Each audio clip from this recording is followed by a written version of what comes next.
Bonjour à tous, aujourd'hui nous allons nous pencher sur un développement surprenant dans la politique africaine.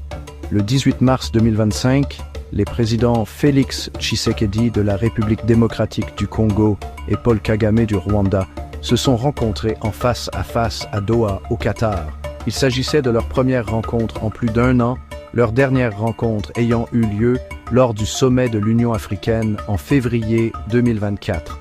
L'émir du Qatar, Tamim Ben Hamad Al Thani, a joué le rôle de médiateur lors de cette rencontre importante.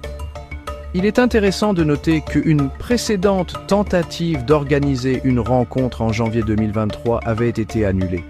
Cette fois-ci, cependant, les enjeux étaient élevés, l'objectif étant de s'attaquer à la crise sécuritaire qui sévit dans l'est de la RDC. Kinshasa accuse Kigali de soutenir la rébellion du M23 qui a pris le contrôle de vastes portions des provinces du Nord et du Sud Kivu. Ces accusations sont étayées par des rapports de l'ONU, mais le Rwanda les nie. Leur rencontre, qui a duré environ 45 minutes, a été qualifiée de cordiale. Les deux dirigeants ont réaffirmé leur engagement en faveur d'un cessez-le-feu immédiat et inconditionnel et ont convenu de poursuivre les discussions. Cela contraste fortement avec leurs interactions glaciales de 2024. Il est fascinant de constater que cette rencontre a coïncidé avec le début des négociations entre le gouvernement de la RDC et le groupe rebelle M23 à Luanda, en Angola. Négociations qui étaient au point mort en raison de l'absence du M23.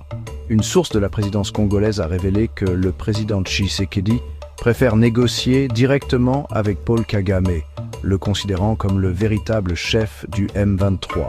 Cette rencontre a été motivée par la pression accrue exercée sur Paul Kagame, par les sanctions occidentales et par la prise de conscience par Félix Tshisekedi de la nécessité de négocier après la prise de Goma et Bukavu par le M23.